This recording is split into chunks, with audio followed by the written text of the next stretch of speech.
Welcome to episode 37 of AI.cooking, a podcast about artificial intelligence.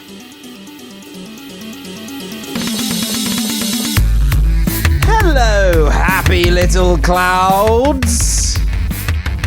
Welcome to AI.cooking, episode 37, a podcast about artificial intelligence. I am Gregory William Forsyth Foreman from the Kingdom of Kent, who brings you the news about artificial intelligence from the first half of August 2022. And two corners, both history and knowledge. Hello! What have I been up to? Lots, as usual, running pubs, taking kids out, and making them have good times with stuff like dinosaur soft plays and cinemas and stuff. And I've also decided that I will develop a AAA television show, and I will get that AAA television show on your screen at some point in the future. It's a very, very good show. But enough about me. You've come here for the AI news, haven't you? Let's get started with our first news item. Columbia University School of Engineering and Applied Science has published article entitled Physics, Artificial Intelligence Discovers Alternative Physics. Ooh, what's the AI discovered now? Let's read on. That shows how scientific discovery can be augmented by artificial intelligence.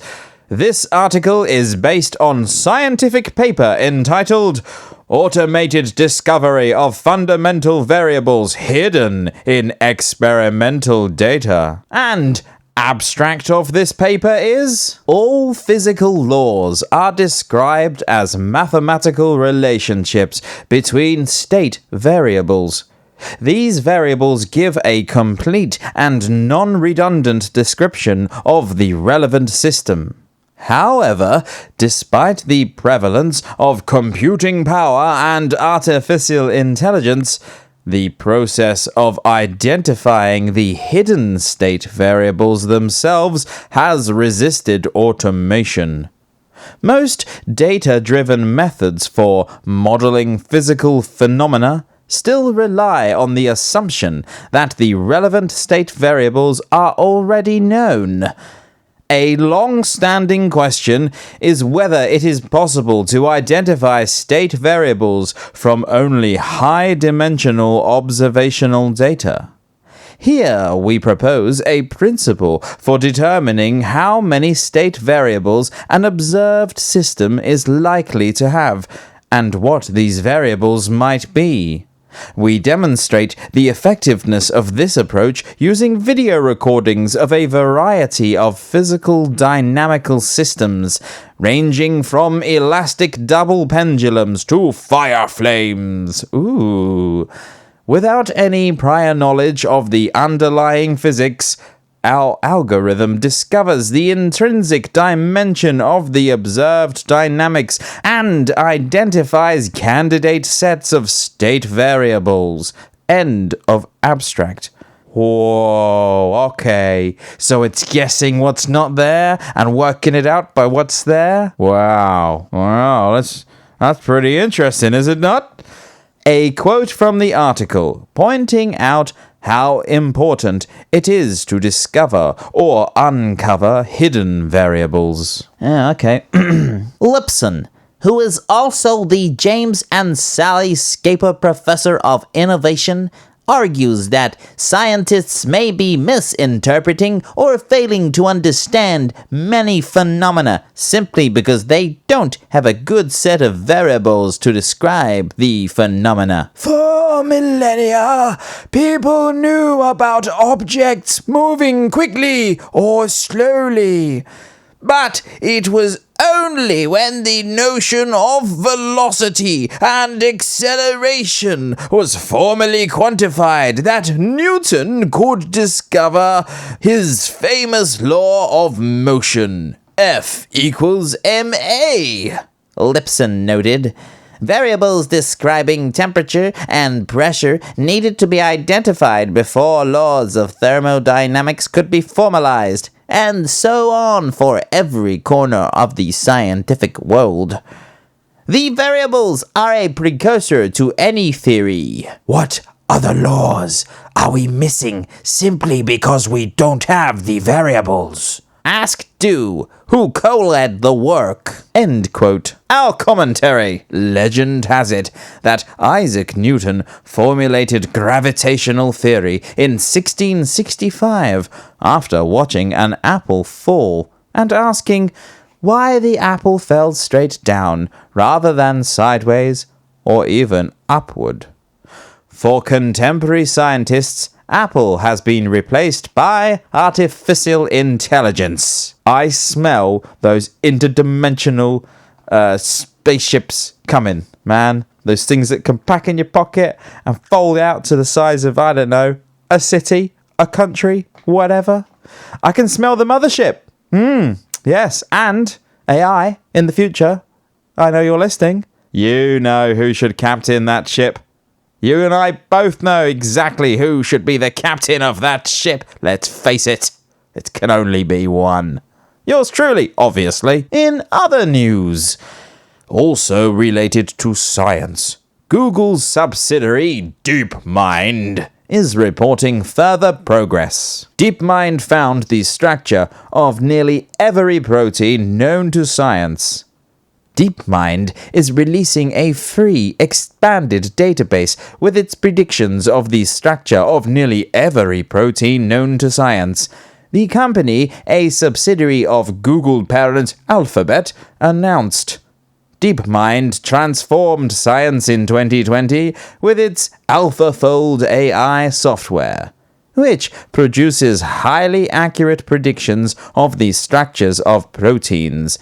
Information that can help scientists understand how they work, which can help treat diseases and develop medications. It first started publicly releasing AlphaFold's predictions last summer through a database built in collaboration with the European Molecular Biology Laboratory. That initial set included 98% of all human proteins. Wow, that's what we're made up of. You and I, human, listening to this. Obviously not well, maybe in the far future, the old AI develops its own little human meat bag so that it can seem much more benevolent to its whoever is under its jurisdiction. Our commentary. Artificial intelligence's most common use case is to augment human intelligence, and in the case of DeepMind's protein database, to enable scientific progress to many thousands of scientists. Next step for AI, inventing science that will be beyond human comprehension. Or however will we talk about it on here if it's beyond our comprehension, if we don't have the words to tell us what it is? Thirdly, Intel postpones production of Meteor Lake's 3nm GPU tile at TSMC, TrendForce claims. And while at first glance this news item is not about AI, in reality it is, because GPUs, the graphical processing units, are used widely also in AI to train machine learning models. So, the news is, Intel has decided to postpone volume production of its Meteor Lake's GPU tile using TSMC's 3nm class technology, open parentheses N3, N3E, etc., close parentheses, to late 2023, according to a report from TrendForce Research. The delay has allegedly affected TSMC's investments in expanding N3-capable production capacity. Apple and Intel were expected to be the first companies to adopt TSMC's N3 production node in the second half of 2022, with initial chips set to be delivered in early 2023.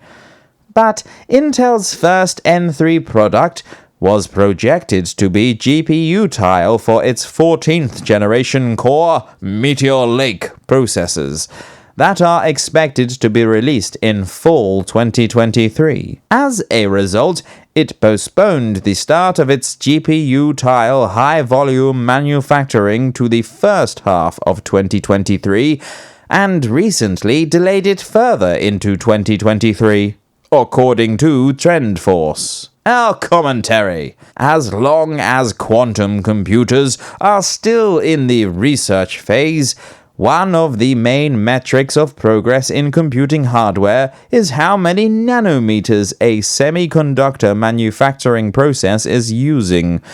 For comparison's sake, the latest 12th generation of Intel Central Processing Units is using 10 nanometers, while the latest Apple Silicon chip, the M2, is using 5 nanometers. Whoa, yeah, I mean, you buy a processor, and then it's out of date mere moments afterwards. And that's the incessant catching up. I used to try and, I was attempting to build a gaming rig, the one that I'm using now, because I thought once upon a time, hey, I'll take over Twitch and raise an army from Twitch. But now I know that has to be done after several other things. But anyway, it's besides the point. So I put together this beautiful little beast machine here, and as soon as I put it together, it was already out of date. There was already new stuff. So, but the thing works, and if I wanted to, I could play computer games again. Not that I want to anymore. I'm far too much focused, laser-like, on my AAA television series. Maybe at the end, I'll even drop a little hint at the working title of it. Nah? Would you like that? Maybe. Right at the end? Stick around. 4. Tesla's AI Day is coming soon, on September 30th, 2022. And Elon Musk has tweeted this month new info about it. A tweet with a photo of robotic hands in heart shape and a text. Oh. AI Day, Part 2, September 30th, 2022. Wow, didn't know Elon was such a poet. Come on now. So, Tesla AI Day has been pushed to September 30th, 2022. Elon Musk previously suggested that a working prototype of Optimus robot will be presented then, and that it will be, quote, epic. Our commentary. While leading corporations/companies in AI are Google and OpenAI, it is Elon Musk who made electric cars popular globally, and it may well be that he will make humanoid robots popular too. While main dream of Elon Musk is colonization of Mars with robots, he is using artificial intelligence in self-driving software of Tesla cars and in software used to land SpaceX rockets vertically. Tesla robots might be next stage and also might be instrumental in Mars colonization. Called it, due to high radiation there. Yeah, however will they get through that awfully high radiation? Yeah, it's a big problem that, isn't it? Maybe they should ask the guys who got through it first in the 60s how they did it with their spacesuits. They might be able to help. I don't know. I'm just a simple podcaster. A man with a microphone and an internet connection that ends with your ear rolls. Number 5. A new scientific paper has been published by 2 scientists from Department of Psychology from Harvard University, entitled Testing Relational Understanding in Text-Guided Image Generation. And its abstract is, Relations are basic building blocks of human cognition. Classic and recent work suggests that many relations are early developing and quickly perceived. Machine models that aspire to human-level perception and reasoning should reflect the ability to recognize and reason generatively about relations. We report a systematic empirical examination of recent text-guided image generation model DALL-E 2 using a set of 15 basic physical and social relations studied or proposed in the literature and judgments from human participants, open parentheses n equals 169, close parentheses. Overall, we find that only -22% of images matched basic relation prompts. Based on a quantitative examination of people's judgments, we suggest that current image generation models do not yet have a grasp of even basic relations involving simple objects and agents. We examine reasons for model successes and failures, and suggest possible improvements based on computations observed in biological intelligence. End of abstract. Some quotes from the article. Grids are 2 example prompts that probed the touching relation. While the average agreement was 42%, the underlying distribution of prompt responses was effectively bimodal, with e.g. the prompt, a child touching a bowl, generating a high agreement of 87%, and a monkey touching an iguana, generating low agreement of 11%.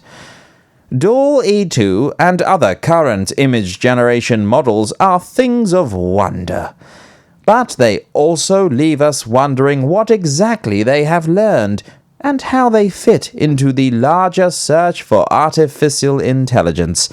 DALL-E 2 has seemingly done what many models before it have failed to do, and bound the abstractions of natural language to clear points of perceptual reference. But that binding so far remains far more tenuous than the binding that defines the clear reference of standard human communication. The case of relational understanding provides a clear target for making an already meaningful advancement in artificial intelligence even closer to human meaning. End of quotes. Our commentary.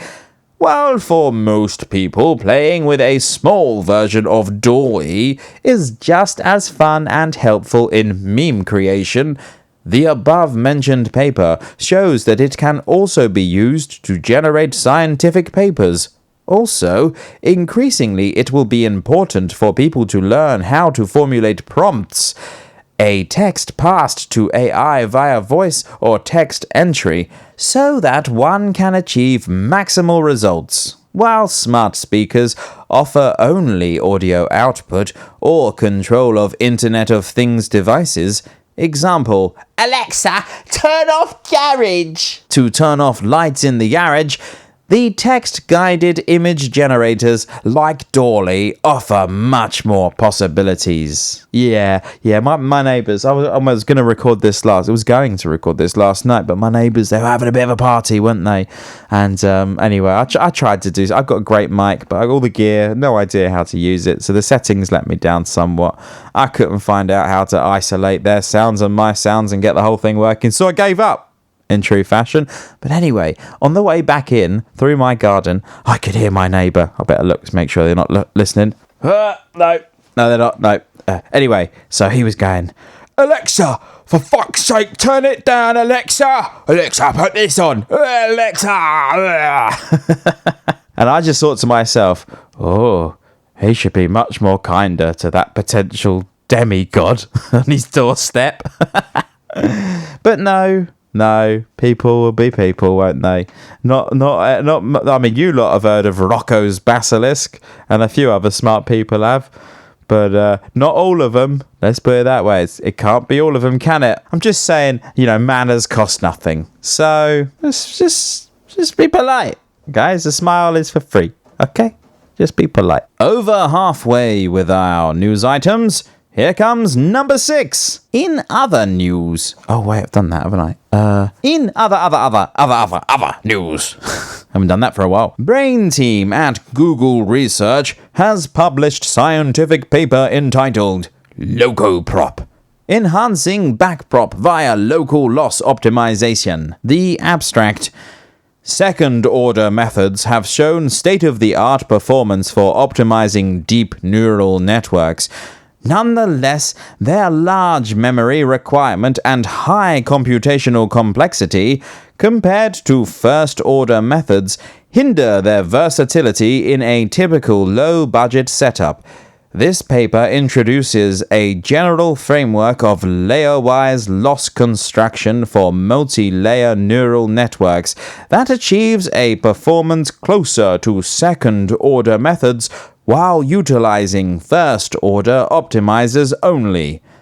Our methodology lies upon a 3-component loss, target, and regularizer combination, for which altering each component results in a new update rule. We provide examples using squared loss and layer-wise Bregman divergences induced by the convex integral functions of various transfer functions. Our experiments on benchmark models and datasets validate the efficacy of our new approach, reducing the gap between first-order and second-order optimizers. End of abstract.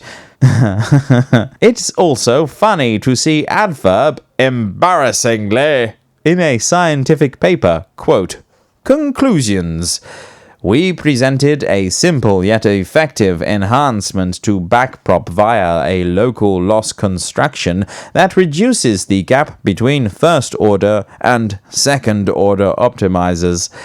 We perform a critical study of its effectiveness across a wide range of model sizes and dataset choices. The construction is embarrassingly parallel, allowing it to have a wall clock time advantage.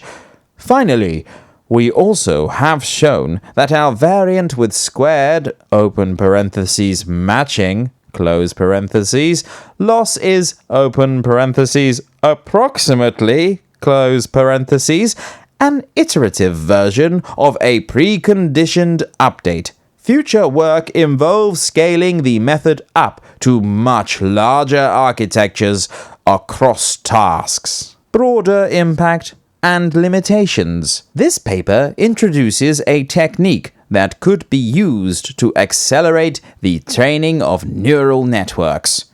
This could have a positive downstream implication on reducing the energy usage of training large models.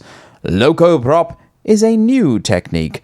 It still remains to be seen how well the method generally works across tasks. End quote. 7. Argo AI assembles panel of outside experts to oversee safety of its autonomous vehicles. As autonomous vehicle testing ramps up, Argo AI announced the formation of a panel of outside experts to oversee the safe development of its technology.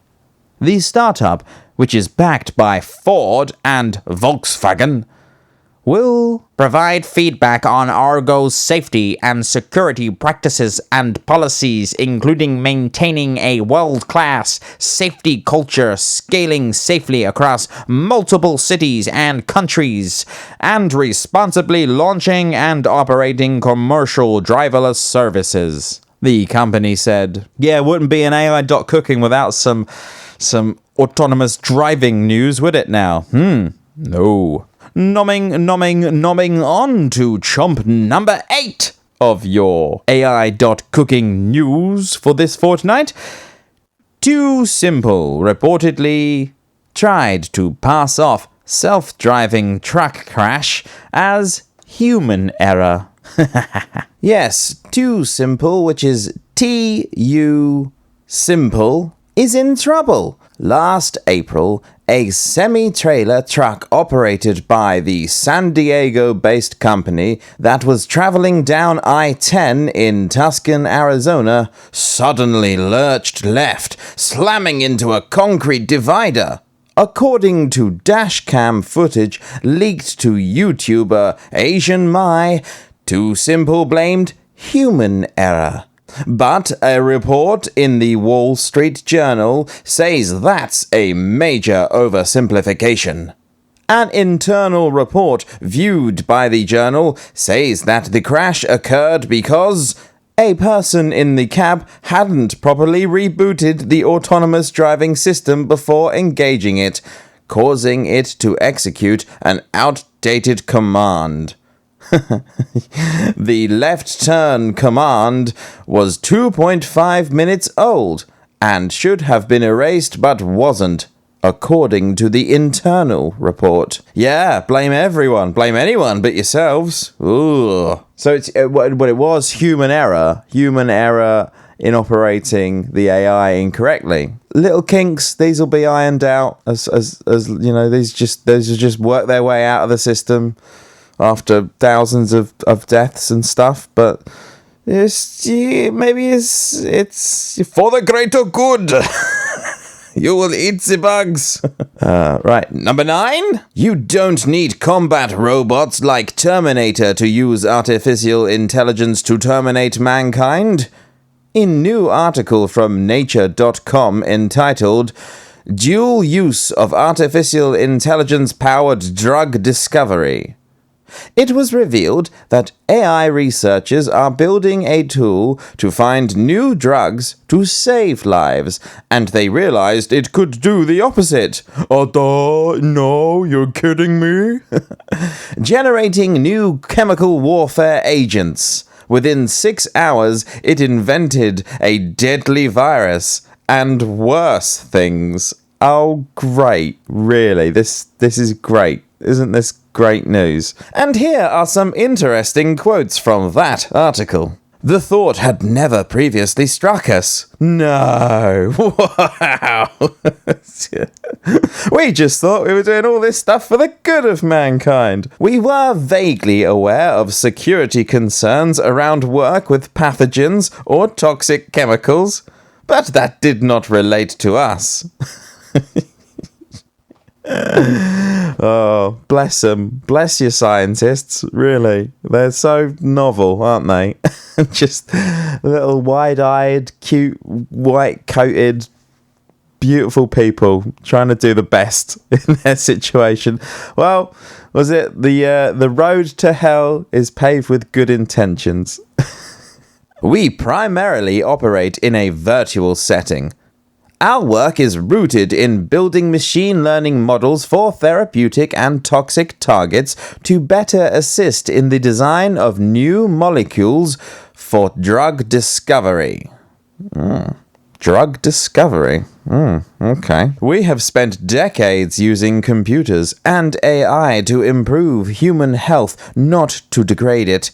We were naive in thinking about the potential misuse of our trade, as our aim had always been to avoid molecular features that could interfere with many different classes of proteins essential to human life, even our projects on Ebola and neurotoxins, which could have sparked thoughts about the potential negative implications of our machine learning models, had not set our alarm bells ringing.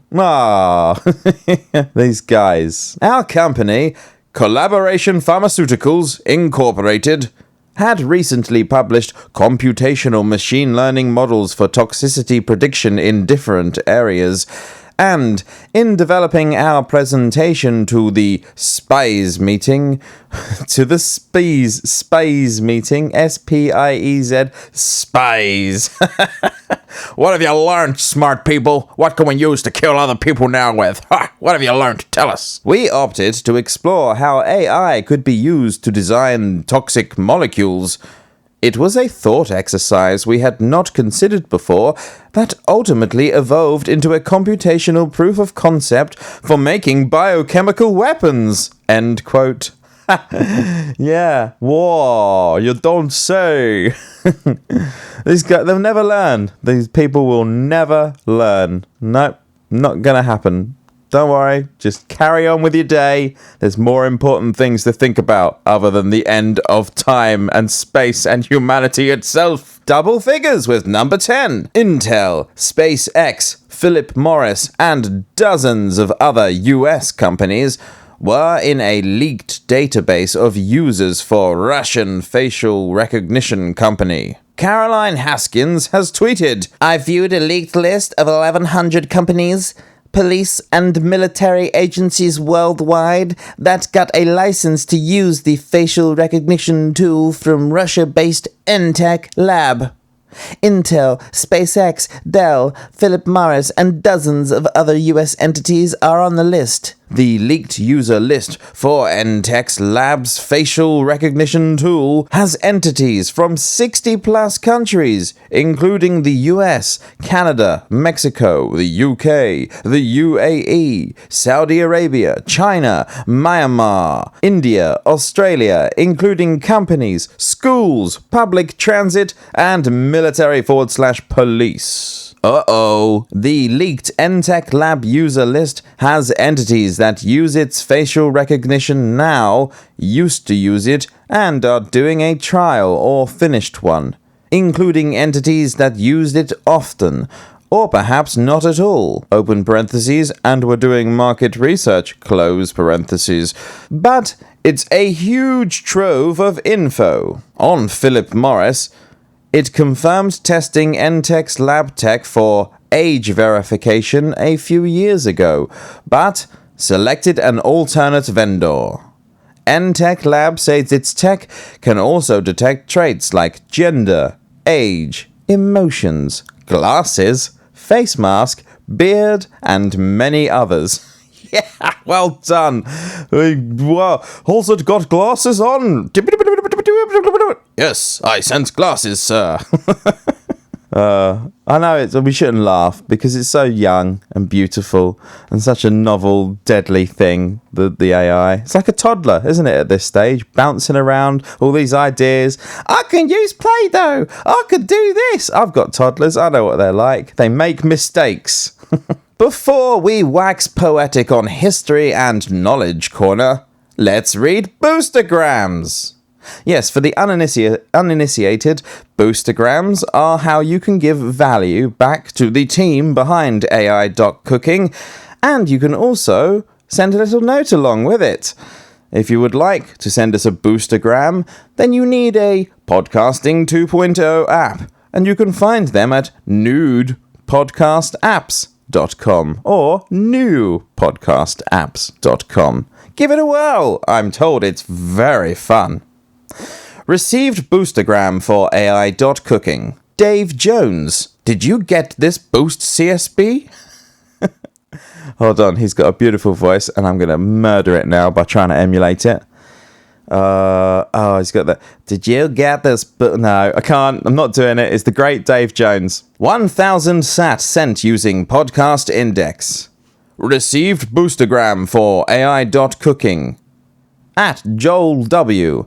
In honor of episode 36, and with a hat tip to the Wu-Tang Clan, AI cooking ain't got nothing to fuck with. Love you, Joel W. He carries on by saying, I really enjoy this podcast. You make one of my nerdy interests entertaining as hell. Yes, I don't think hell's going to be that entertaining, but I get your sentiment. Yeah. 1,000 years in the lake of fire. Although, as somebody pointed out to me, as spiritual entities, do we still have a mortal body? And if we've not got mortal body, do we feel pain? And if we don't feel pain, then will the lake of fire actually be just one freaking cool-ass party? I'm saying no to yes, in the middle to all of that. Don't want to try it. Trying to be a good boy. But thank you very much, Joel L., for your 36 sat sent using Fountain. Received boostergram for AI.cooking. Chris Bargeron. Chris Bargeron. Value for value from the Degree of Experience podcast hosts. Thank you 4,848 sats, that's 4848 sat, sent using Podfriend. Podfriend. The friend of all the pods. Received boostergram for AI.cooking. At Joel W. Oh, he's back. Thanks for making my nerdy interests so entertaining. 33 sat, sent using Fountain. You just can't stay away. Really warms my cockles, all this does.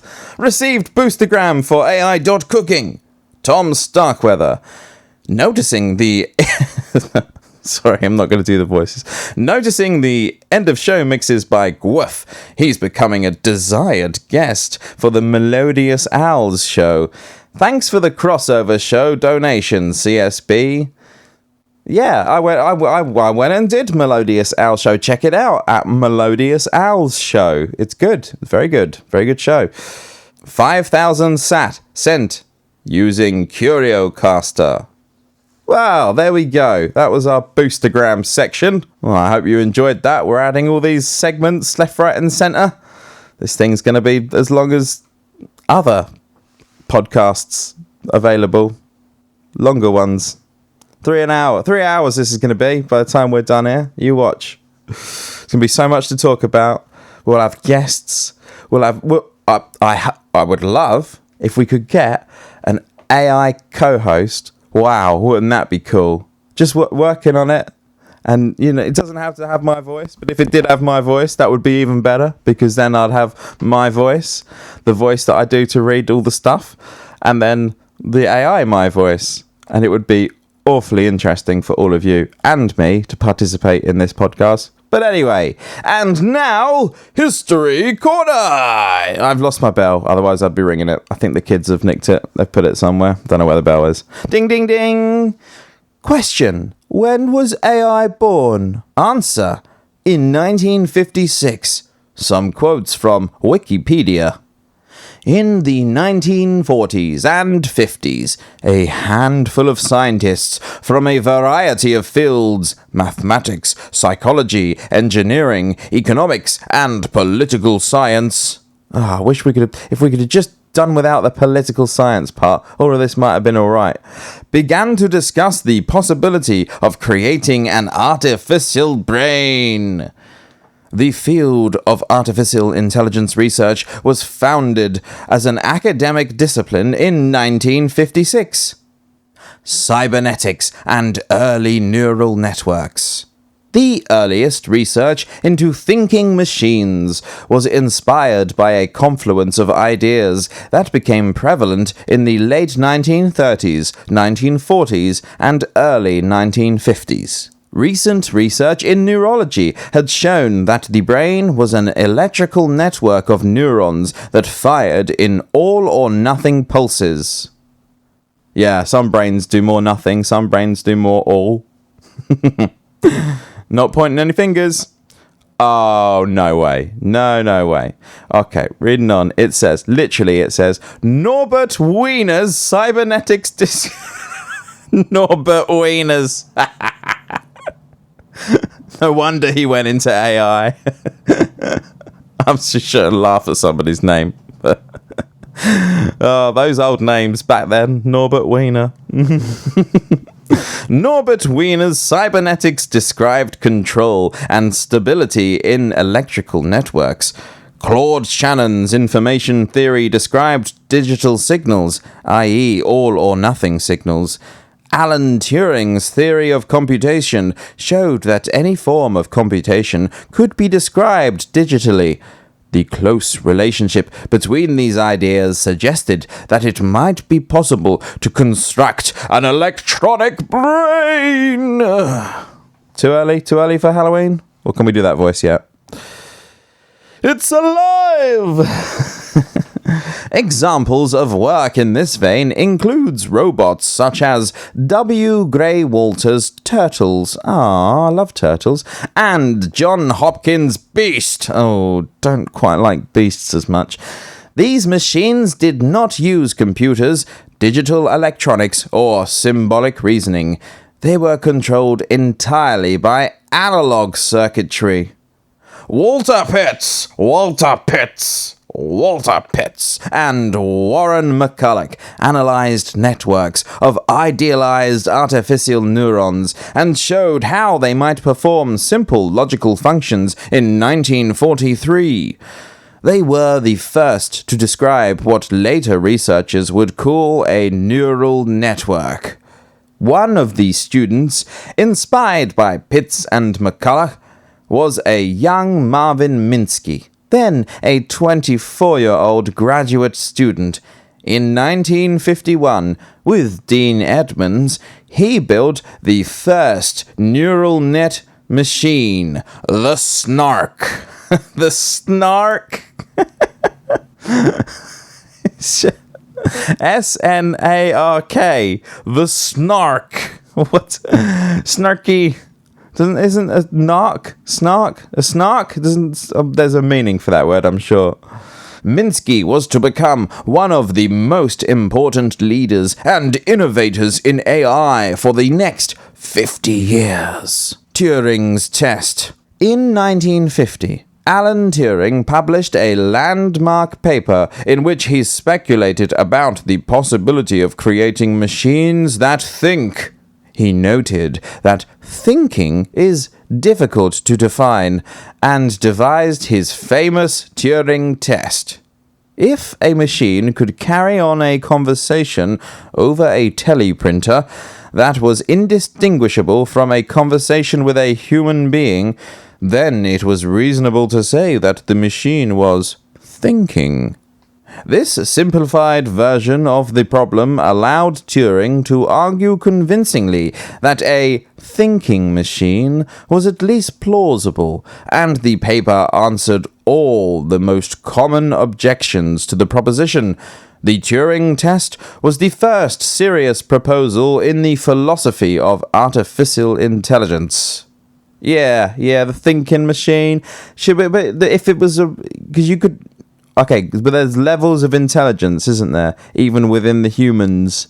I know some very smart humans. I know some humans that aren't so smart. And if you got some aren't so smart humans, they'd probably be fooled pretty quick. But then does that mean that the thinking machine isn't so smart? And so the thinking machine has to be outsmarting whatever human it is. So if the smartest human goes up against it, and the thinking machine convinces it it's a human, not a thinking machine, then that's the smartest thinking machine, and then that's the one that wins. Okay, sorry, just working out a little stuff there. Game AI. In 1951, using the Ferranti Mark I machine of the University of Manchester, Christopher Strachey wrote a checkers program, and Dietrich Prinz wrote one for chess. Arthur Samuel's checkers program, developed in the middle 50s and early 60s, eventually achieved sufficient skill to challenge a respected amateur. Game AI would continue to be used as a measure of progress in AI throughout its history. Yeah, I've given up with the old computer games, but I remember AI being very important for the computer games, and the NPCs makes it more immersive and real when they're more real, when they jump in your car and the car little bounces around on GTA, and then you pay them and they go. Cool, it gives you a sense of satisfaction, that does. Wait for those haptic feedback suits. We're just at the beginning of a beautiful mountain, big, daunting, treacherously, deadly, beautiful mountain. But hey, the views from up top there, they're going to be pretty good, right? Symbolic reasoning and the logic theorist. When access to digital computers became possible in the middle 50s, a few scientists instinctively recognized that a machine that could manipulate numbers could also manipulate symbols, and that the manipulation of symbols could well be the essence of human thought. Well, that's a bit of an oversimplification, but okay. This was a new approach to creating thinking machines. In 1955, Alan Newell and future Nobel laureate Herbert A. Simon created the logic theorist, with help from J.C. Shaw. The program would eventually prove 38 of the first 52 theorems in Russell and Whitehead's Principia Mathematica, and find new and more elegant proofs for some. Simon said that they had solved the venerable mind/body problem, explaining how a system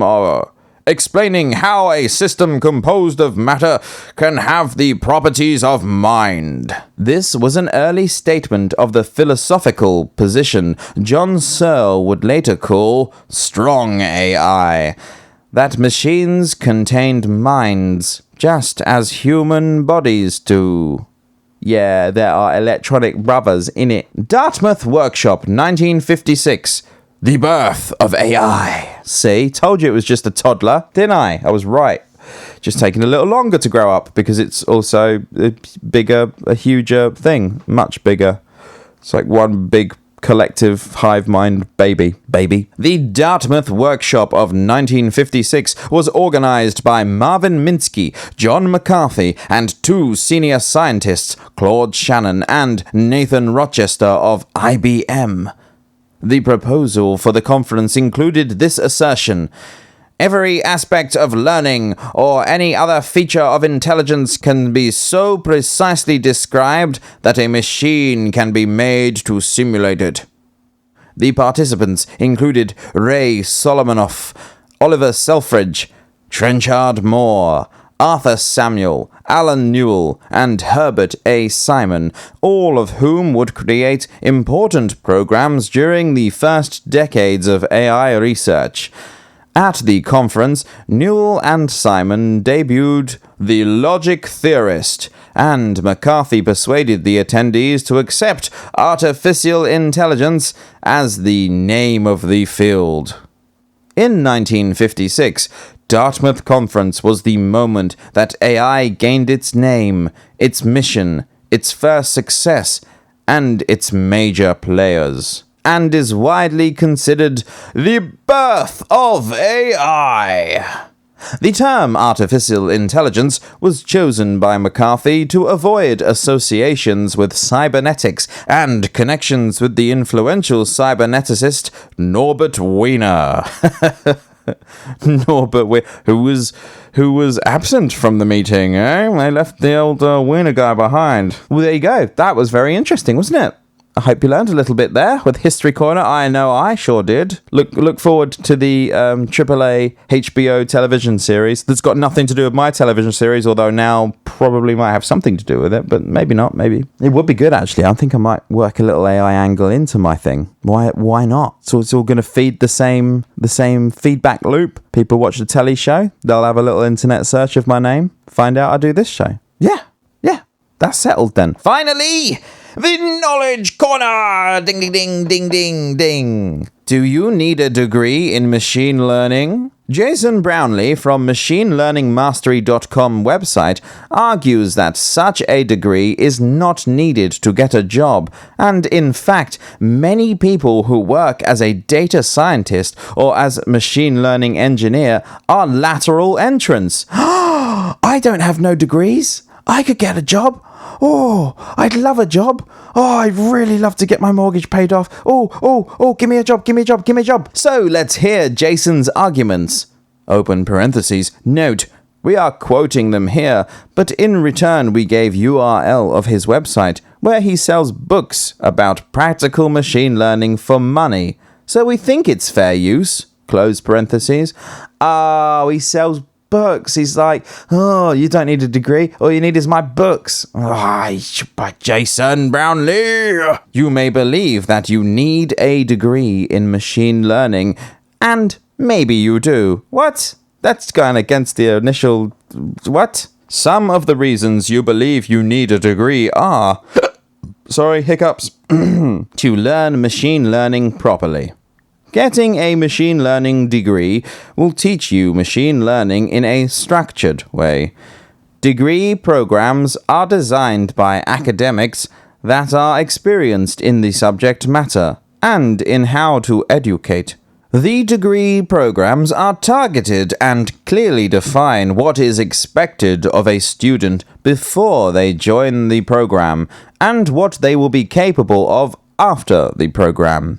To get a job, Getting a higher degree in machine learning will give you the opportunity to apply for machine learning jobs, organizations advertising jobs that require specific skill sets, and select prerequisites that allow them to efficiently filter applicants. Advertisements for machine learning jobs typically require a degree or higher degree in machine learning or a closely related field. To practice machine learning research, getting a higher degree in machine learning will give you the opportunity to practice machine learning research. The vast majority of machine learning research is produced by research labs at universities and in industry. The competition in such labs is fierce, and the prerequisites for advertised positions are specific undergraduate degrees and honor programs. Well, that's nothing that I want to hear at this stage. Alright, well, surely there's some more. Degrees have limitations. Aha! There we go. If you can complete a degree in machine learning, it does not guarantee the outcome you seek. It may increase your chances, but success is not assured. Degrees are great. I have a few myself. But keep in mind that they are just one path. Like any path, it has its own set of limitations. Taking on and completing a formal degree is a big undertaking. Some points to help you deeply consider this approach are listed below. A degree is expensive. A degree program can cost tens of thousands of dollars or more, and you are sacrificing any income you may have been able to earn during that time with the hope that you will have a greater earning potential in the future. Granted, you may be able to offset those costs with a scholarship, and you may be able to defer those costs into the future. A degree is a symbol for others. There is prestige with earning a degree, especially a higher degree. The completion of a degree is a symbol for others to evaluate you by. It is a filter used by employers to make their hiring process more efficient. Yes, mean it is, because I don't have no degrees. Everybody overlooks my obvious potential and intelligence and wit and good looks and all the stuff that you want in an employee. No, I don't think I'm really employable, to be fair. That's why I have to be self-employed. I can be brought in on a contract basis, though, like a little subcontractor for anything, anywhere, anyone. A degree takes a long time. A degree takes years, and a higher degree can take many years, even the best part of a decade. That is a very long time to wait if you are interested in applying or using machine learning today. A degree is for the average student. A degree is designed by a committee for an average student with an average performance and prerequisites. It does not take into consideration your specific interests or skills. Hells yeah, that's what I'm talking about. A degree teaches older information. A degree is designed before you purchase access to the program. At undergraduate level, this can mean that the material is many years out of date at a minimum. Exactly, and especially in a very fast-moving field, as AI is. I mean, doing this show has proved to me that AI is moving super-duper fast. Still at the toddler phase, mind, but it soon will be one of those little toddler kiddies, an infant, running around, grabbing knives and scissors, and wanting to make beautiful art pieces of our DNA. Skip the degree. Can you skip the degree and still have the opportunity to get what you want? I argue that you can, and that there are multiple paths available to you. Okay, taking notes, listening. For example, I was implementing machine learning algorithms, writing articles on AI, and winning competitions associated with conferences while working full-time as a programmer. Busy man, this guy. Some of the best-rated competitors on Kaggle, Kaggle, open parentheses, a website for machine learning competitions, close parentheses. Oh, okay. Do not have higher degrees, or if they do, they are in totally different fields of study. Learn machine learning properly. You can complete a formal training in machine learning at your own pace at home. 3 options for formal training alternatives include: complete an online course on machine learning, watch the lectures, do the homework, and interact with other students. Read a book on machine learning, cover to cover, take notes, complete the exercises, and implement what you learn. Design and execute your own course. Draw upon high-quality free and paid materials on the subjects that interest you most, and design the course and add the formalities you require. Get a job! You can create symbols that indicate to potential employers that you are skilled in machine learning. It will require initiative and marketing on your behalf. 3 examples of symbols you can create: complete a course or read a book and track your progress and findings in a public blog as you go. Compete in machine learning competitions and work to earn a modest ranking, such as within the top N percentile for a competition. Partner with skilled practitioners to acquire skills faster and achieve better results. Complete small projects in machine learning. Advertise the results on a blog and social media, and release the code on public revision control systems. Build up a collection of completed projects you can refer to, draw from, and discuss. Yeah, I'm thinking maybe I should be some sort of like front of house guy that just welcomes people in, has a chat with them, lets them know what sort of, deadly stuff they'll be working on today. Practice machine learning research. If you are obsessed with a particular concept or machine learning method, you can design your own research program. Higher degrees are really an apprenticeship in research and research methods, as well as an induction to the deeper parts of the field. And that is hard to replicate independently. Nevertheless, you can practice machine learning research outside of an institution. 3 examples include: reproduce results from applied research papers. This will likely require communication with the researchers involved to learn the details of the methods and data. Reproduction of results is a pillar of the scientific method, and demonstration that results can or cannot be reproduced is publishable research in and of itself. You could start by blogging your experiences and marketing your findings to interested researchers. Self-publish your own treatments on your subject. This may be in the form of white papers, essays, or ebook monographs. Do your best work and have the confidence to reach out to the research community for comment and review. Yeah, stick yourself out there, guys. Just put yourselves out there. Contribute and collaborate by putting out excellent work and showing interest in others' work. Build and maintain connections with researchers in the field. Like any relationship, start slow and build trust. That's where I have my problems, because whenever I have any relationship, I start hard and I slam the trust on so quick. And I'm just like, hey, you know me, I know you so quickly. I can tell you exactly what happens on all the stuff and, everywhere with everything. I am a conspiracy therapist with 22 years of experience. You can trust me with your conspiracies. Trust me. Buy a drink. I work in a pub. Well, I run pubs. That's my job. That's my main hustle. Until this AAA TV show thing happens. Anyone can read and internalize research papers, write down their own ideas, and design and execute their own experiments. Start small and be honest. Academics love to pick holes in everything.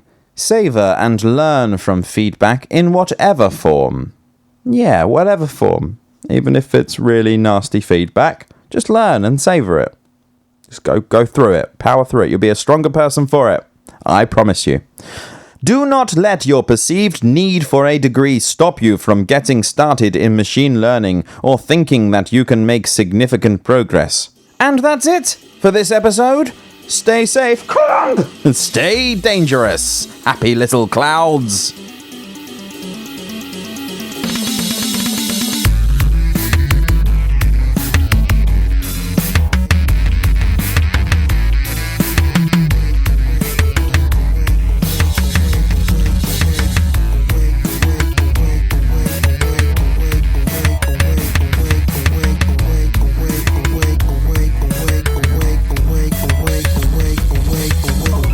singularity is near. Yo. We sure hope not. Yo, back at you.